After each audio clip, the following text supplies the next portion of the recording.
하나님께서 우리들의 삶 가운데에 원하시는 일은 우리가 하나님을 사랑하고 헌신하는 겁니다. 사랑하고 헌신한다. 여러분, 상당히 이게 부담이 되시죠? 그런데 성경은 너희가 이 사랑과 헌신을 나에게 할 때 기쁘게 하라, 자원함으로 하라, 그렇게 가르칩니다.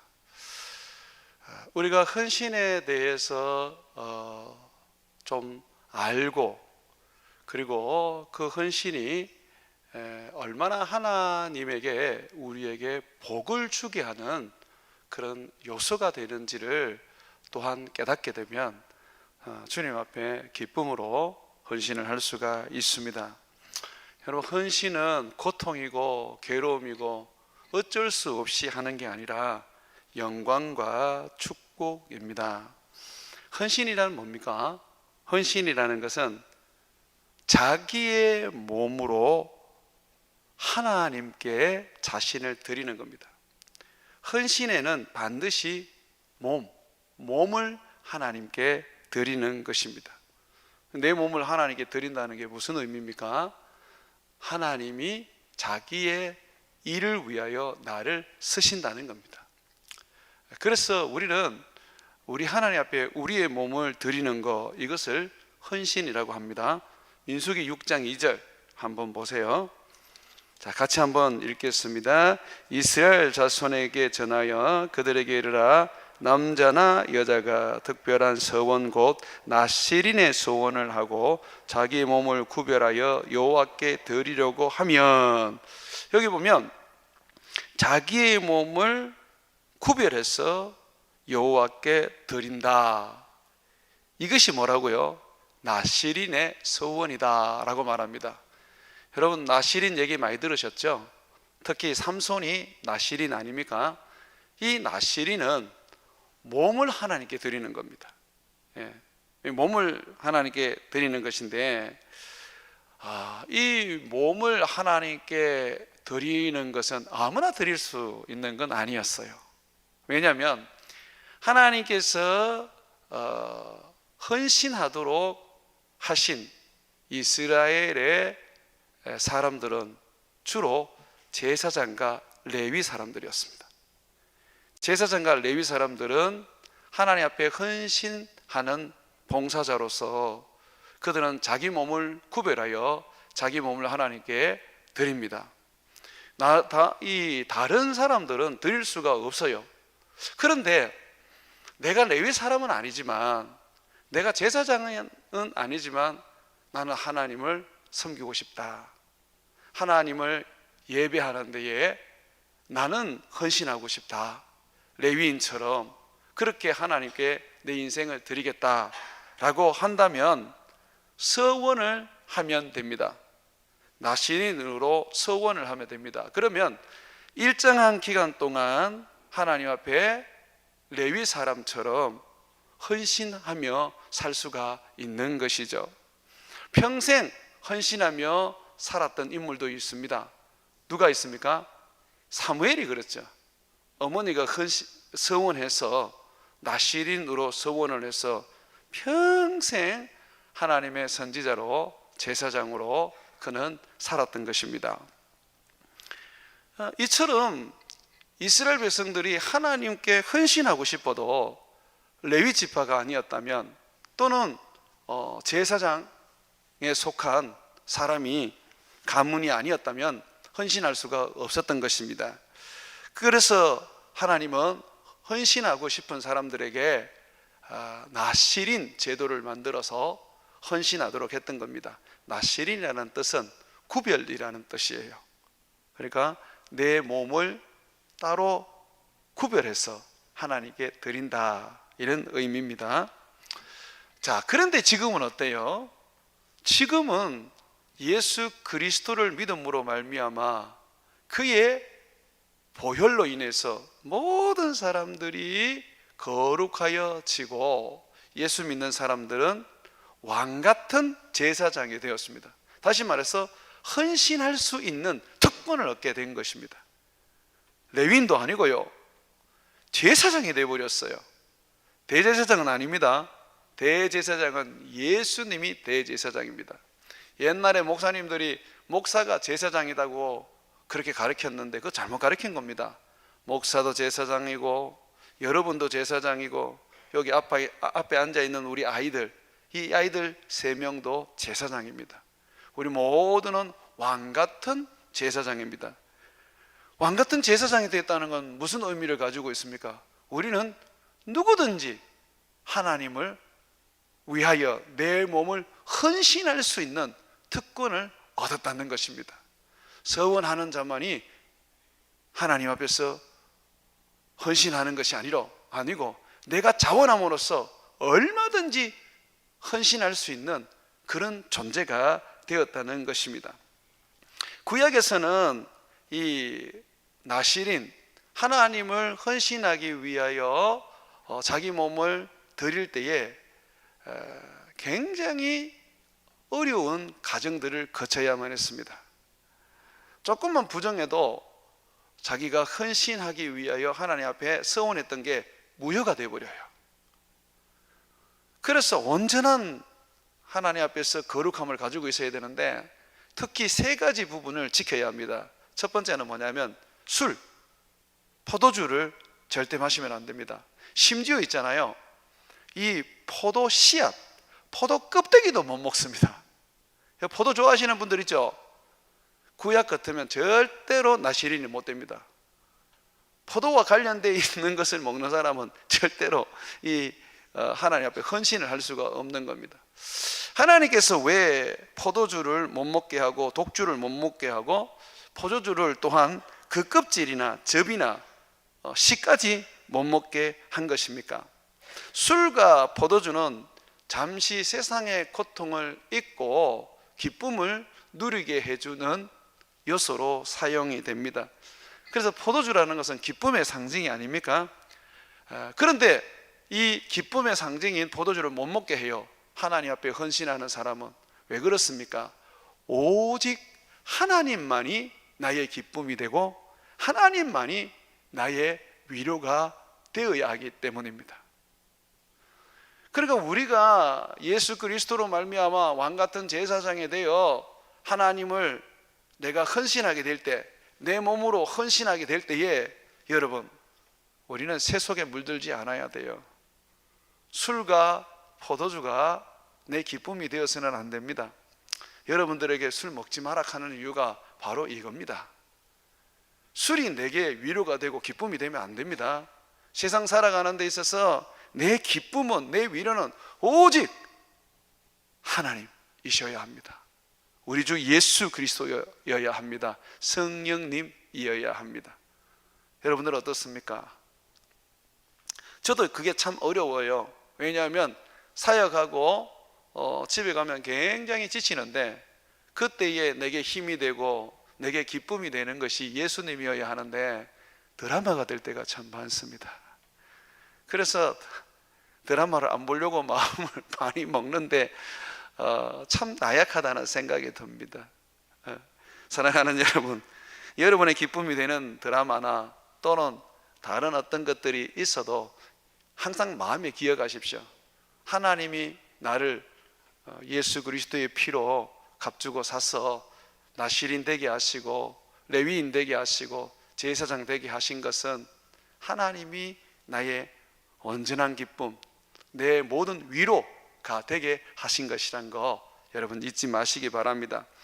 그래서 에베소서 5장 18절에 보게 되면 바울이 이렇게 가르치죠. 술 취하지 말라. 이는 방탕한 것이니 오직 성령으로 충만함을 받으라.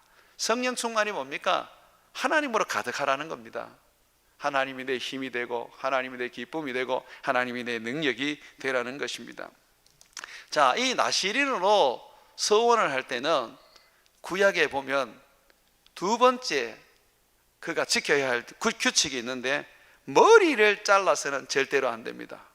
바울의 그 고린도서에 보게 되면 남자는 머리가 길면 부끄러운 일이라 그랬어요. 그런데 이스라엘 백성들 가운데에 구약에 내가 헌신을 하게 되면 나실인으로 서원을 하게 되면 절대로 머리를 못 자릅니다. 그 머리는 길러야 하는 겁니다. 왜 머리를 못 자르게 하는 것일까요? 왜 머리를 못 자르게 하는 것일까요? 바로 머리는 우리 하나님을 상징을 합니다. 그러니까 이 머리를 못 자르게 하는 이유는 뭐냐면 이겁니다. 하나님이 너의 주인이다. 하나님이 너의 머리다. 교회의 머리가 누굽니까? 하나님이시죠. 그래서 나시린들은 머리를 통해서 자기가 분명하게 고백을 하는 겁니다. 내 이 머리를 길게 함으로써, 손을 대지 않음으로써 고백을 하는 겁니다. 하나님이 나의 주인이다. 그래서 여러분, 우리가 하나님 앞에 헌신하게 될 때에 우리는 하나님이 나의 모든 기쁨이 되어야 함과 동시에 하나님이 나의 주인이 되어야 됩니다. 그런데 교회에서 헌신할 때 이 목사들이나 또는 장로님 또는 우리 권사님들, 집사님들 보면 많이 실수를 하죠. 자기가 주인이 돼요. 자기 열정, 자기 열심, 자기 명예를 위해서 사역을 합니다. 그러다 보면 자꾸 교회를 향해서 주님의 교회라고 불러야 되는데 내 교회, 주님이 하셨는데 내가 했다 라고 하는 겁니다. 내가 아니면 교회가 어려워져, 내가 아니면 교회에 문제가 생겨 라고 하는 분들은 아직도 주님이 자기의 주인이 아닌 겁니다. 지금 머리를 덜 입힌 겁니다. 여러분, 교회는요, 놀랍게도 주인이 계십니다. 예수님이 주인이 아니십니까? 그분이 성령을 보내어서 교회를 이끌어 갑니다. 우리가 종이라는 것 깨닫고 우리의 머리이신 주님 앞에 복종하고 우리가 그분을 따르기만 하면 교회는 아름답게 성장하게 되어 있는 것입니다. 자꾸 머리가 되려고 그러니까 교회가 문제가 되는 거예요. 교회는 머리가 되면 안 됩니다. 우리 주님이 그러셨어요. 너희는 종이 되어라. 너희는 섬기는 자가 되어라 라고 말씀하셨습니다. 왜냐하면 예수님이 머리이기 때문입니다. 자, 세 번째로 나 신인이 되려면 이 셋째 규칙이 있는데 그건 뭐냐면 시체를 가까이 하면 안 됩니다. 시체는 부정한 것이기 때문에 가까이 하게 되면 나신인으로 서원하고 헌신한 것은 무효가 되는 것입니다. 왜 이 시체를 가까이 하지 말아야 됩니까? 시체를 가까이 하게 되면 몸을 더럽히게 됩니다. 그러면 자연적으로 머리까지 더럽히게 되는 것입니다. 그래서 주님을 섬기고 헌신하는 사람은 자기 몸을 정결케 하고 거룩해 하고 깨끗하게 해야 됩니다. 왜냐하면 머리이신 예수님과 내가 한 몸이 된 거거든요. 내가 거룩하면 우리 주님이 거룩한 것이고 내가 부정하면 우리 주님을 부정하게 만드는 것입니다. 민수기 6장 7절 한번 보십시오. 그의 부모, 형제, 자매가 죽은 때에라도 그로 말미암아 몸을 더럽히지 말 것이니 이는 자기의 몸을 구별하여 하나님께 드리는 표가 그의 머리에 있습니다. 이 머리를 기억하라는 겁니다. 머리를 자르지 않고 너희가 이 머리에 특별한 의미를 두는 것은 너희가 머리이신 예수님의 것이라는 거다. 그러므로 절대로 너희 몸을 더럽히지 마라. 그렇게 가르치는 겁니다. 너희 몸을 가르치면, 너희 몸을 더럽히면 결국은 너희가 너희 머리이신 하나님을 더럽히는 거다. 그러므로 그 사람의 헌신과 서원은 무효다. 그렇게 가르치죠. 자, 그런데 이제는 어떻습니까, 여러분?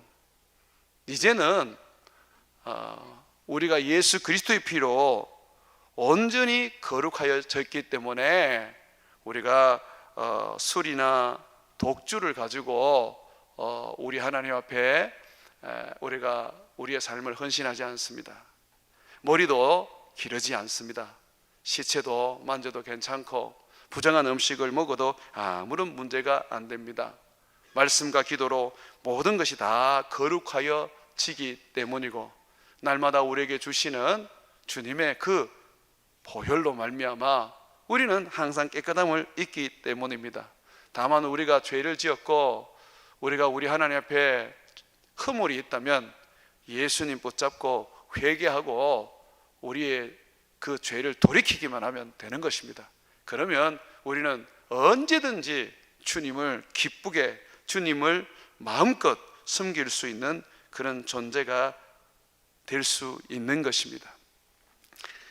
구약 사람들은 하나님을 섬기고 헌신하고 싶어도 참 그렇게 되기가 어려웠어요. 나세린으로 서원해야지만이 하나님을 섬길 수 있었는데, 그런데 그 까다로운 규칙과 규정 때문에 제대로 헌신할 수 있는 사람은 없었던 것이었습니다. 그러나 이제는 다릅니다. 누구나 다 예수를 믿으면 헌신하고 주님을 섬길 수 있는 특권을 받은 것입니다. 그러므로 여러분, 헌신은 여러분들의 영광이고 축복입니다. 구약의 백성들이 그렇게도 원했던 그 헌신, 우리는 예수 그리스도를 믿음으로 그냥 선물로 주어진 특권입니다. 그러므로 사랑하는 여러분, 여러분의 몸을 하나님께 헌신하는 인생을 사셔야 합니다. 왜 구약의 백성들, 이스라엘 백성들은 그토록 나시린이 되어서 하나님께 헌신하고 싶었을까요? 그것은 하나님이 주시는 영광과 축복 때문이었습니다. 여러분 레위인 있죠? 이 레위인이 제사장을 도와서 하나님을 헌신하는 구별된 사람들이 되었지 않습니까? 이 사람들은 전쟁에도 안 나갑니다. 늘 예배드리는 곳에, 제사 지내는 곳에서 제사장을 도와서 가까이에서 하나님을 섬깁니다. 뿐만 아니라 이들은 늘 율법을 가지고 이스라엘 백성들을 가르치고, 율법을 알다 보니까 항상 그 지역에서는 재판장으로서의 자리를 차지하기도 합니다. 그리고 이 사람들이 있는 곳에는 하나님의 진노가 임해도 하나님이 그 사람들 때문에 진노를 멈추시기도 합니다. 이 레위인들이 얼마나 복이 있었는지 몰라요. 그래서 여러분 사사기에 보게 되면 자기가 어떤 하나님을 섬기는 제단을 하나 만들면 제사장을 세우는데 레위인을 데리고 와서 세울 때가 많지 않습니까? 이스라엘 사람들에게 이 레위인은 거의 제사장에 준하는 그런 구별된 하나님께 복받은 사람이었습니다. 자, 그런데 이 레위인은 어떻게 해서 제사장을 섬기고 이 하나님의 성막을 그들이 섬기며 제사를 드리는데 자기 삶을 헌신할 수 있었을까요? 모세가 레위 지파였고 대제사장이었던 아론이 레위 지파였기 때문에 덩달아서 그들이 그러면 하나님을 섬기는 그런 특권을 누리게 된 것일까요? 절대로 아닙니다. 절대로 아닙니다. 그렇게 말하는 목사님들이 계시는데 굉장히 그걸 잘못 가르치는 거예요. 하루는 모세가 산에 올라가서 40일 동안 하나님께 말씀을 받고 있었습니다. 하나님은 십계명을 가르쳐 주시면서 두 돌판을 손수 하나님 손으로 만드신 후에 거기에 십계명을 기록해 주셨습니다. 그렇게 이제 하나님이 모세에게 율법을 가르치고 있는데, 백성들이 오랫동안 모세가 안 보이니까 모세가 죽은 줄 알고 자기들을 이집트에서 인도해낸 신을, 여호와 하나님을 만들으라고 아론에게 요구를 합니다. 하나님은 분명히 나를 비겨서 어떤 우상도 만들지 말라고 명령을 했는데 백성들은 그 명령을 무시해버린 겁니다. 우리에게 하나님 만들어줘. 여호와 하나님, 이집트에서 10가지 재앙을 일으켜서 이집트 사람들을 다 쓸어버렸던 그 능력의 하나님, 우리에게 만들어줘. 그래서 이 아론이 어떻게 했느냐면 사람들에게 전부 다 귀고리를 다 뽑아서 내라 그랬습니다. 그리고 그 귀고리를 녹여서 금 송아지를 만든 겁니다. 그리고 난 다음에 그 금 송아지를 여호와라고 한 거예요. 왜 송아지를 만든지 알아요? 송아지는 이집트의 신이기 때문입니다. 아론이 지가 본 신을 그대로 만들어 놓고 이걸 지금 여호와라고 말한 거예요. 그래서 하나님이 엄청 진노했습니다. 저 백성들 다 쓸어버리겠다. 그렇게 하나님께서 진노하셨습니다. 그래서 모세에게 빨리 내려가 봐라 하고 주님이 산에서 내려보냈어요. 모세가 두 돌판을 들고 내려오보니까 그 금송아지 앞에서 예배하고 춤추고 난리가 났거든요. 모세가 너무 어이가 없고 너무 화가 나가지고 이 돌판을 그냥 던져서 깨버립니다. 왜 깨버렸을까요? 이미 우상 숭배를 했는데 이 십계명이 무슨 효력이 있습니까? 언약이 깨진 겁니다. 그리고 난 다음에 모세가 백성들을 꾸짖고 난 다음에 말을 하는 겁니다. 누가 하나님의 편에 설 것이냐? 지금 우상 숭배하는 이 자들을 다 도륙하자, 다 죽이자. 너희 형제요, 너희 가족이요, 너희 민족이지만 이 우상 숭배에 대해서는 우리가 하나님 앞에 서서 저들을 다 죽여야 한다. 누가 이 일을 할래? 라고 할 때에 레위 지파 사람들이 전부 다 모이기 시작했던 겁니다. 그들이 칼을 들고 우리가 헌신하겠습니다 라고 했던 거죠. 그래서 그 일로 인해서 하나님이 이 레위 지파에게 복을 주겠다고 약속하시고 그 일이 결국은 하나님을 위하여 헌신했던 우상 숭배하는 그 이스라엘 민족들 약 한 3,000명을 죽였거든요.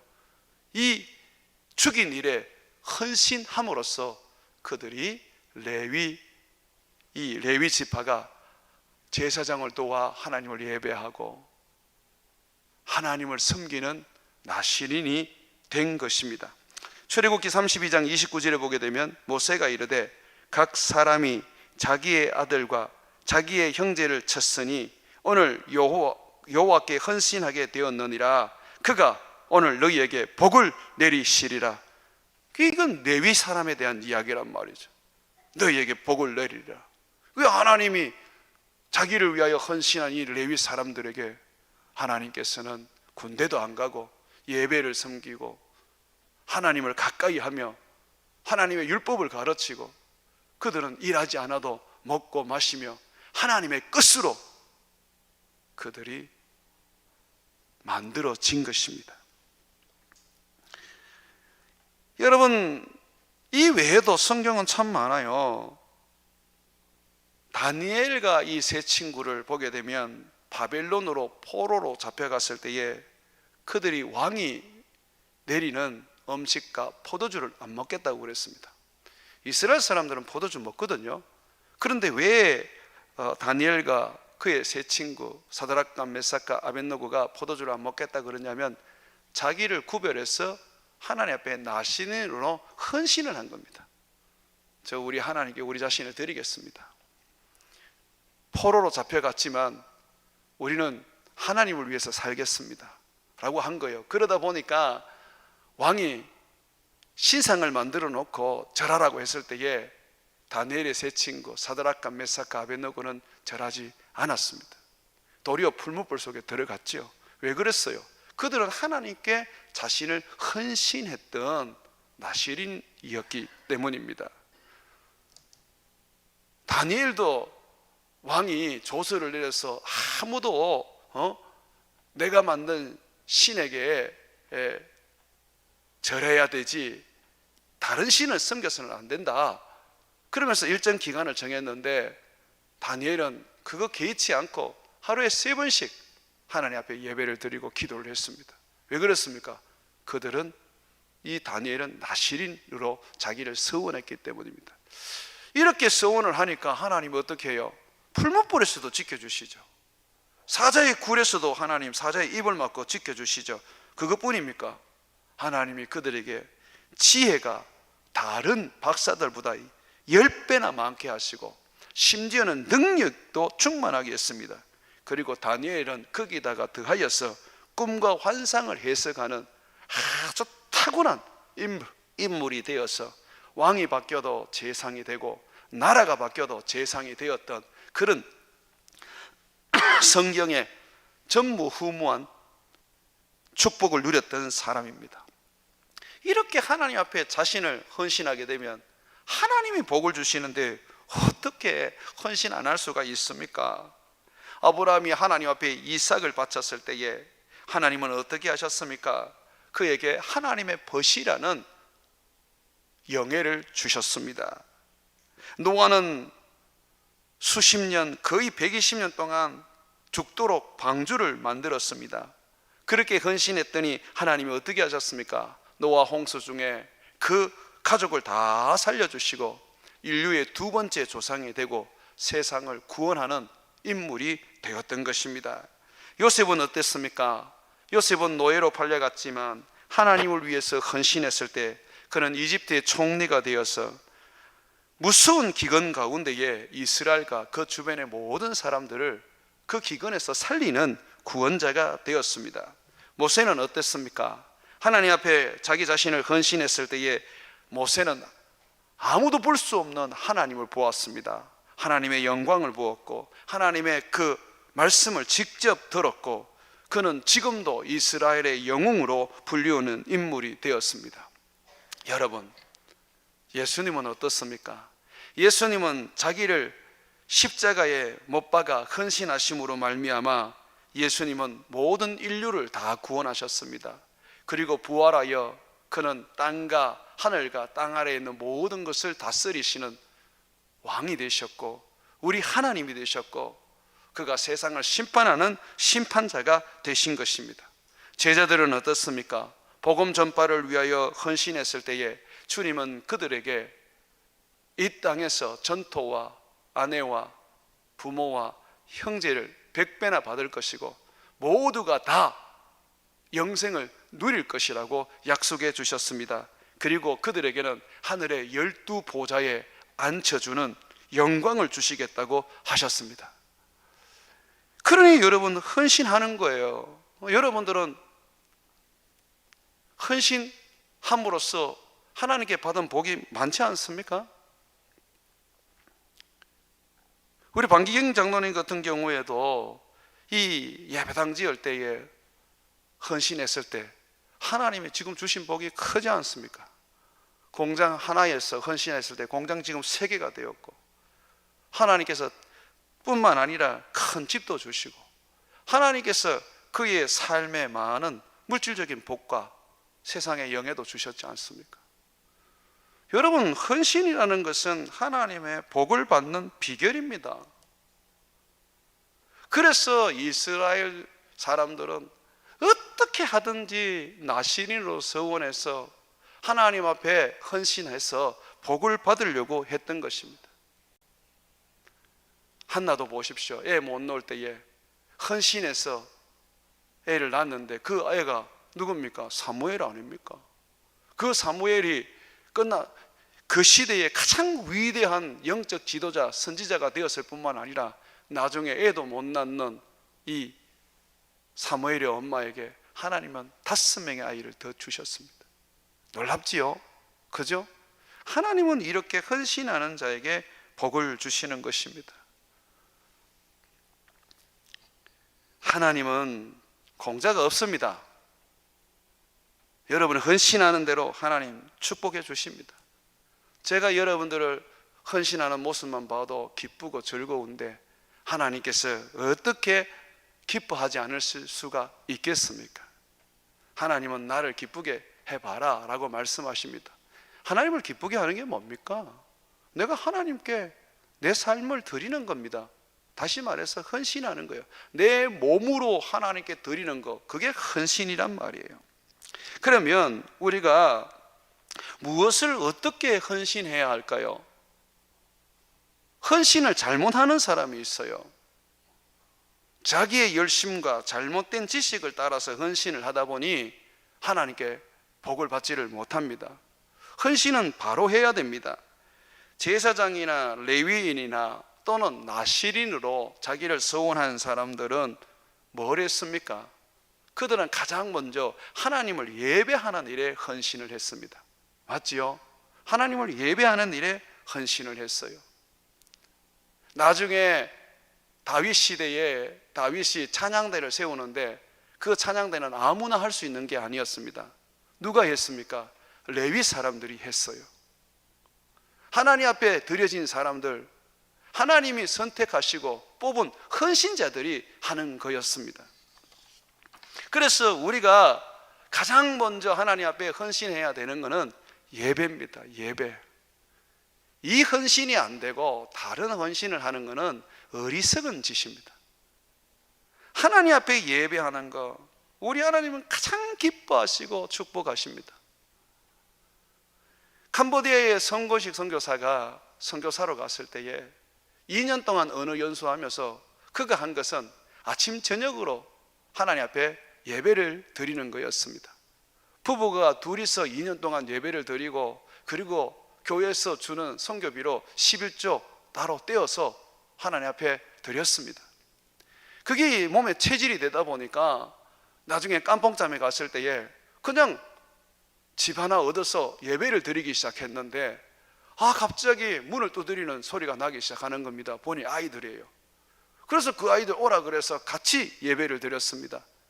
그렇게 예배로 드려진 교회가 지금의 깜뽕참 교회로 세워진 것입니다. 하나님은 예배하는 자를 쓰시는 겁니다. 로마서 12장 1절에 보게 되면, 그러므로 형제들아 내가 하나님의 모든 자비하심으로 너희를 권하노니 너희 몸을 하나님이 기뻐하시는 거룩한 산 제물로 드려라. 그죠? 이게 지금 헌신 아닙니까?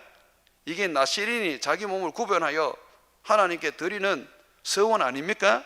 주님 지금도 우리에게 우리 몸이 하나님이 기뻐하시는 산제물로 드리라 그럽니다. 왜? 이게 뭐냐? 이는 너희가 드릴 영적 예배니라 그랬어요. 예배라 그랬어요.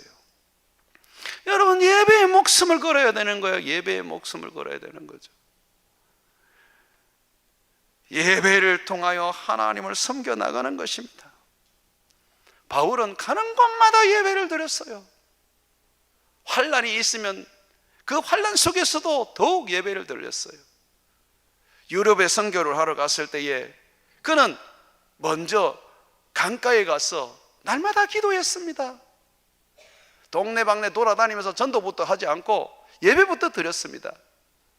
그러다가 그가 귀신을 쫓아내면서 옥살이를 하게 되었는데 얼마나 많이 맞았는지 정말 인사불성이 될 정도로 맞았습니다. 그리고 그냥 쇠사슬에 묶여서 감옥 안에 들어갔는데 그 고통과 아픔 속에서 바울이 그 늦은 밤에 시작한 것은 예배였습니다. 그렇게 예배를 드리니까 하나님이 그게 임재해 버리시고 옥문이 다 열리고 사람을 묶어놓았던 쇠사슬이 다 풀리고 결국은 그런 하나님의 이적과 기적을 보고 지진을 보고 거기에 간수장이와 사람들이 예수님을 믿고 세례를 받으면서 필리포 교회가 세워진 것입니다. 예배가 사는 겁니다.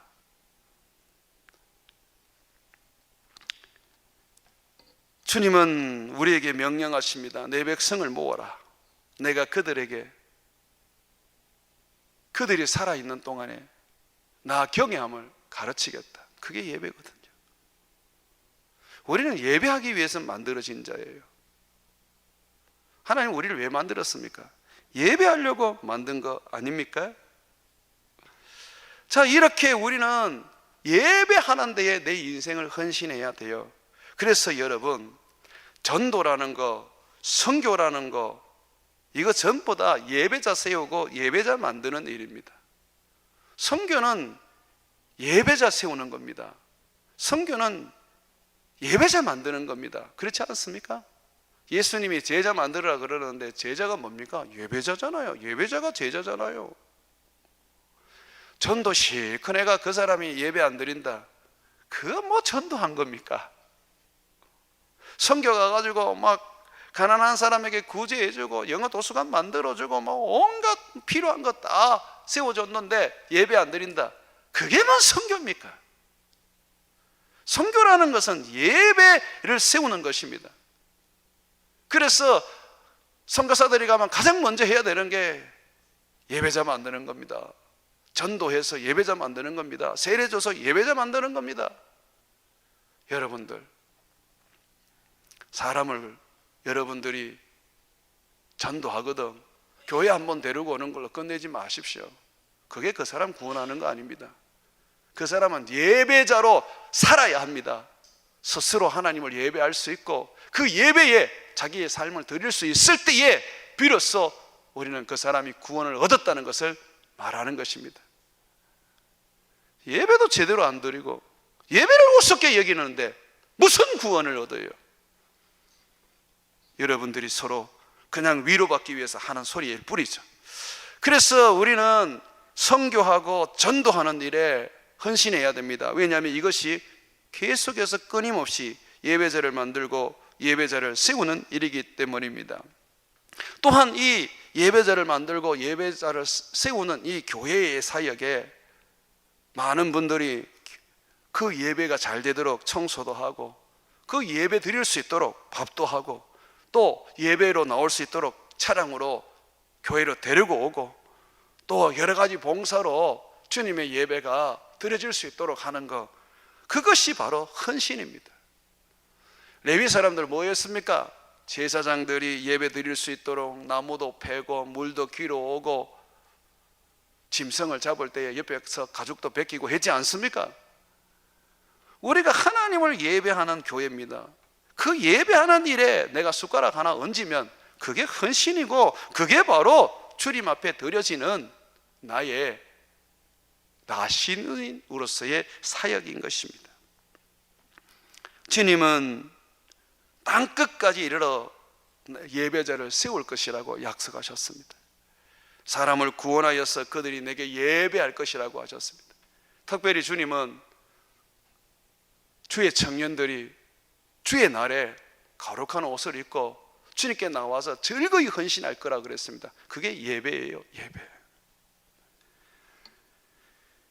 자, 이렇게 우리가 예배하고 선교할 때에 예배하기 위해서 선교하고 전도할 때에 예배자를 세우기 위해서 선교하고 전도할 때에 반드시 고난을 받게 되어 있습니다. 그러므로 예배를 세우는 일에 선교하고 전도할 때에 고난을 받으십시오. 이것이 헌신입니다.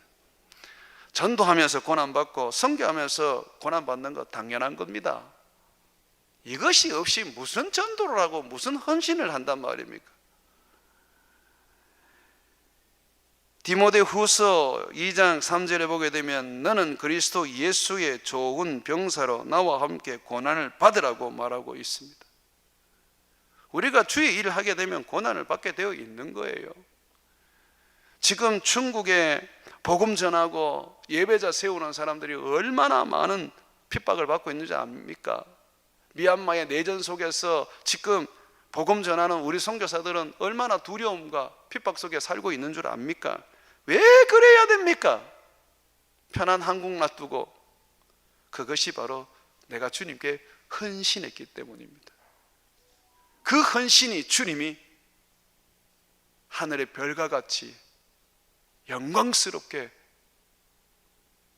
세워주시고 복을 내리시는 조건이 될 것입니다. 자, 이렇게 우리가 고난을 위해서, 이렇게 예배를 세우기 위해서 고난을 받을 뿐만 아니라 예배하는 자를 만들고 예배하는 자를 세우는 이 선교와 전도에, 그리고 교회를 예배하는 곳으로, 영적 발전소로 세우는 데 있어서 물질로 헌신해야 합니다. 마태복음 6장 19절과 21절에 보게 되면 너희를 위하여 보물을 땅에 쌓아두지 말라. 거기는 좀과 등록이 해하여 도둑이 구멍을 뚫고 도둑질하느니라. 오직 너희를 위하여 보물을 하늘에 쌓아두라. 보물을 하늘에 쌓아두라는 것은 주님을 위해서 물질로 헌신하라는 겁니다. 거기는 좀이나 등록을 해하지 못하며 도둑이 구멍을 뚫지도 못하고 도둑질을 못하느니라. 내 보물이 있는 그곳에 내 마음도 있느니라. 우리가 주님 앞에 드린 이 헌금은 다 천국의 사입니다. 천국에 쌓아놓으면 천국에서 여러분들은 영광스럽게 살게 될 것입니다. 주님은 헌금에 관심을 가지고 계셨습니다. 한 과부가 성전에서 2렙돈을 헌금을 했는데 주님은 눈여겨보시고 제자들에게 자랑을 하셨습니다. 2렙돈 얼마 되지 않았지만 저 여인의 하루 생활비라고 말씀하시면서 주님은 물질로 헌금하는 그 과부에 대하여 주님은 칭찬을 해 주셨습니다. 여러분, 마게도냐 교회가, 예루살렘 교회가 어려워서 거기에 교회들이 헌금하기로 했는데 바울이 이 마게도냐 교회에 헌금하는 헌신을 보면서 온 교회를 다니면서 자랑을 했습니다. 특별히 고린도 교회에 자랑을 했는데 고린도후서 8장 1절과 5절에 보면 형제들아, 고린도 교회의 교인들입니다. 하나님께서 마게도냐 교회들에게 주신 은혜를 우리가 너희에게 알리노니 환난의 많은 시련 가운데서 그들의 넘치는 기쁨과 극심한 가난이 그들의 풍성한 연모를 넘치도록 하게 하였느니라. 이 마게도냐 교회는 환난과 시련이 굉장했습니다. 그리고 아주 극심한 가난 속에 있었습니다. 그런데 엄청난 연보를 했어요. 그에게 헌금을 했어요. 이거는 정말 말도 안 되는 일이죠. 그래서 고린도후서 8장 3절에 보게 되면 내가 증언하노니 그들이 힘대로 할 뿐 아니라 힘에 지나도록 자원하였다. 이 마게도냐 교회가 어떻게 하나님 앞에 헌신했습니까? 하나님의 일을 위해서 자원함으로써 자원할 때에 힘대로 힘에 넘치도록 했다는 것입니다. 또 4절에 보게 되면 이 은혜와 성도를 섬기는 일에 참여함에 대하여 우리에게 간절히 구하니, 사도들에게 우리가 헌금하게 해주세요라고 간절히 구했다는 겁니다. 사도들은 야, 너희들 가난한데 무슨 헌금이냐, 너희 먹고 사는 것도 힘드는데 하지 마라 라고 했던 거죠. 그런데 아니라는 거예요. 우리는 하겠습니다. 이게 헌신이에요. 헌신. 우리가 없어도 우리는 하겠습니다. 간절하게 그 소원을 가지고 하나님 앞에 헌신했던 것입니다. 자, 이렇게 간절하게 헌신하고 난 다음에 보십시오. 5절에 보게 되면 우리가 바라던 것뿐만 아니라 그들이 먼저 자신을 주께 드리고 라고 했습니다. 그렇게 이들이 하나님 앞에 자원해서 헌금을 헌신할 수 있었던 것은 자기들을 하나님께 그 몸을 드렸기 때문이라고 말합니다. 다시 한번 보십시오. 5절에 우리가 바라던 것뿐 아니라 그들이 먼저 자신을 주께 드리고, 자기 몸을 하나님께 드린 거예요. 드렸다 보니 물질이라는 거 그거 다 하나님의 것인 거예요. 10의 1조가 아니라 10의 10이 하나님의 것인 줄 알고 그들은 힘에 지나도록 정말 주님의 일을 위하여 했던 것이죠. 그래서 계속 보면 또 하나님의 뜻을 따라, 이 헌금은 하나님의 뜻을 따라 하게 되었습니다. 이것이 헌금의 목적입니다. 헌금은 억지로 하셔서는 안 됩니다. 헌신이기 때문에 자원하는 마음으로 하셔야 됩니다.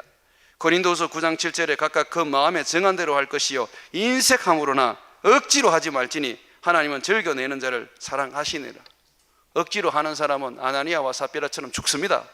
그런 사람은 헌금을 하시면 안 됩니다. 하나님 앞에 내 자신을 드리게 되면 내가 물질도 하나님 앞에 드리게 된다는 것, 우리는 마게도나 교회를 통해서 배웁니다.